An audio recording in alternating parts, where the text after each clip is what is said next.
Cat versus GMAT की debate है ये बहुत ही पुरानी भी है, बट ये ऑल्सो बहुत ही इम्पॉर्टेंट है समझने के लिए, क्योंकि हम इफ़ेक्टिवली हमारा टाइम किसी एक चीज़ पे ही दे पाएंगे। ये चार चीज़ें व्हाट, व्हेन, वेयर, हाउ, ये चार चीज़ों को अगर आप आपके लिए आंसर करोगे तो आपको ऑटोमेटिकली ये समझ आ जाएगा कि whether you want to go for a CAT या you want to go for GMAT. तो सबसे पहले हम समझते हैं कि व्हाट क्या है। हेलो एवरीवन, मेरा नाम निर्वाण गांधी है। मैं फाउंडर हूँ एप्लीकेंट एक्स का, जो एक एडमिशन्स कंसल्टिंग फर्म है। मैं हेल्प करता हूँ स्टूडेंट्स को to find their career, to crack their career vision कि वो आगे लाइफ में क्या करना चाहते हैं, and to help them get into the top business schools in the world, जैसे कि हार्वर्ड या फिर स्टैनफोर्ड या लंदन बिजनेस स्कूल या इवन स्कूल्स इन इंडिया जैसे कि ISB and IIM Ahmedabad. So today हमें काफ़ी क्वेश्चंस मिले हैं जो स्टॉक्स के काफ़ी व्यूअर्स से, जो पूछना चाहते हैं उनके कई doubts related to GMAT, MBA and various other things. Anira Sisodia, जो एक वर्किंग प्रोफेशनल है, वो कहते हैं, I have a working experience of about 9 months. I am 23 years old and I was an average commerce student throughout school and college. But right now, I am thinking of pursuing an MBA.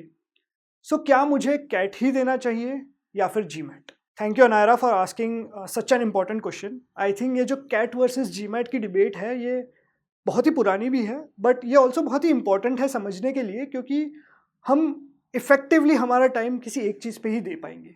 तो हमें जानना बहुत ही ज़रूरी है कि हमें cat पे हमारा टाइम देना चाहिए, हमारा फोकस देना चाहिए, या फिर जीमैट पे हमारा फोकस देना चाहिए। इस चीज़ को समझने के लिए मैं ये पूरे जो डिबेट है इसको 4 हिस्सों में बांटना चाहता हूँ।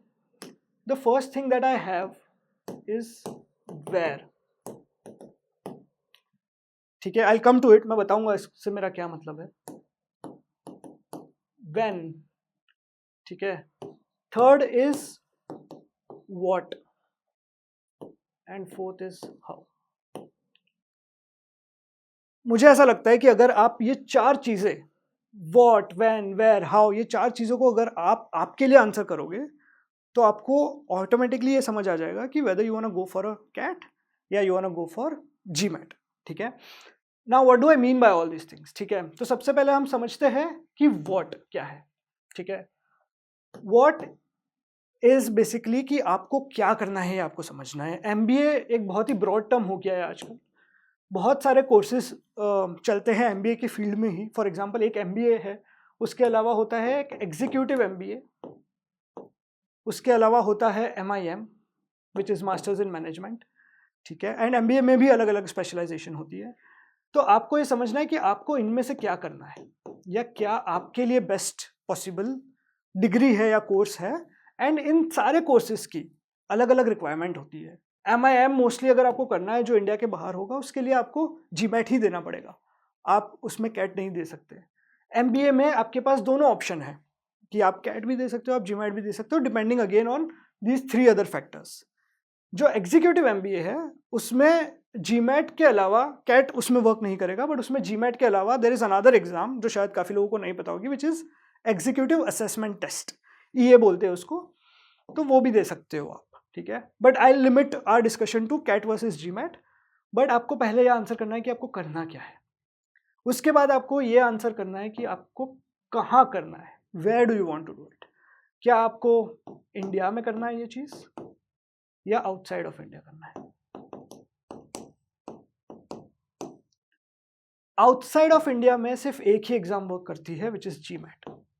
मतलब वहां पर कैट वर्क नहीं करेगा। GRE भी वर्क करता है बट कैट वर्क नहीं करेगा। इंडिया में आपके पास दोनों ऑप्शन बचते हैं। आप कैट भी दे सकते हो, काफ़ी स्कूल्स कैट के थ्रू एडमिशन्स लेती है, एंड आप GMAT भी दे सकते हो, काफ़ी स्कूल्स GMAT के थ्रू भी एडमिशन्स लेती है। ठीक है, तो आपको ये डिसाइड करना है कि आपको कौन सी स्कूल में चाहिए एडमिशन, वो क्या आपसे मांग रहे हैं, कौन सी टेस्ट क्रेडिबिलिटी मांग रहे हैं। जैसे कि इंडियन स्कूल ऑफ बिजनेस जो है ISB आपको GMAT के थ्रू एडमिशन देता है, बट IIMs आपको कैट के थ्रू एडमिशन देता है। तो आपको आपके टारगेट स्कूल्स भी डिसाइड करनी पड़ेगी, डिफाइन करनी पड़ेगी। जब आप वो करोगे तो आपको समझ आएगा कि आपको कैट के साथ जाना है या GMAT के साथ जाना है। वेयर के अलावा जो नेक्स्ट क्वेश्चन आपको आंसर करना है वो है व्हेन। अब काफ़ी बार ऐसा हो जाता है कि हमें ये भी देखना है कि हम किस सिचुएशन में है लाइफ के। आपके पास शायद 9 मंथ्स का एक्सपीरियंस हो या मे बी 10 साल का एक्सपीरियंस हो। हर एक अलग एक्सपीरियंस ग्रुप के लिए भी ये एग्जाम्स वेरी करती है। फॉर एग्जाम्पल, एक कैटेगरी होती है जिसमें होता है less than 2 years of work experience. Okay, तो less than 2 years of work experience, ये एक कैटेगरी है। एक कैटेगरी होती है greater to 2 but less than 10, sort of इसके बीच में कहीं पे लाई करती है वो। और एक होती है ग्रेटर टू 10। डिपेंडिंग ऑन आप किस एक्सपीरियंस ब्रैकेट में फॉल करते हो, the answer can very. And ये परफेक्ट बाउंड्रीज नहीं है, जैसे ये 10-12 तक भी जा सकता है, 12-10 तक भी आ सकता है, ये अलग अलग स्कूल्स की अलग अलग डिफाइंड होती है, तो उस चीज़ पे भी डिपेंड करता है।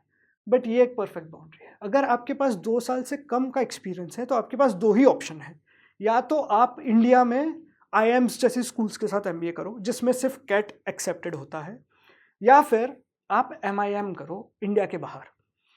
इंडिया के बाहर के जो MBA होता है वो greater than 2 years of experience के लिए होता है, उसमें आप GMAT देकर भी अंदर नहीं जा सकते। तो अगर आपको बाहर MIM करना है with this you can do, या फिर आपको इंडिया में करना है तो आपके पास सिर्फ एक कैट ही ऑप्शन बचता है। अगर आप ये एक्सपीरियंस ब्रैकेट में फॉल करते हो तो आपके पास ऑप्शंस ओपन है, या तो आप MBA कर सकते हो बाहर, या आप इंडिया में भी MBA कर सकते हो। इंडिया में मोस्टली इस एक्सपीरियंस ब्रैकेट में अगर स्पेशली अगर ये थोड़ा हायर साइड पे हो तो GMAT ही एक बहुत अच्छा ऑप्शन होता है, बिकॉज GMAT के थ्रू ना ही सिर्फ आपको ISB वगैरह स्कूल्स में भी एडमिशन मिलता है, बट इवन IIMs का जो एक्सपीरियंस प्रोफेशनल्स के लिए प्रोग्राम है वो भी GMAT के थ्रू ही एडमिशन देता है। सारे IIMs का, जितने भी IIMs एग्जीक्यूटिव MBA करवाते हैं वो सारा GMAT के थ्रू करवाते हैं। तो अगर आप इस ब्रैकेट में हो एंड अगर थोड़े हायर साइड ऑफ एक्सपीरियंस में हो तो या तो आप इंडिया के बाहर कर रहे हो तो अगेन GMAT, इंडिया में भी कर रहे हो तो I think GMAT would be the best possible option for you. अगर आपका बहुत ज़्यादा एक्सपीरियंस है, पॉसिबली लाइक 14-15 ईयर्स, और इसके बाद अगर आपको MBA करना है तो GMAT is a very good option. But जैसा कि मैंने बताया एग्जीक्यूटिव MBA में आपको एक EA करके टेस्ट होता है, वो भी आप दे सकते हो, executive assessment, which is specially designed for people who have more than 10-12-14 years of work experience.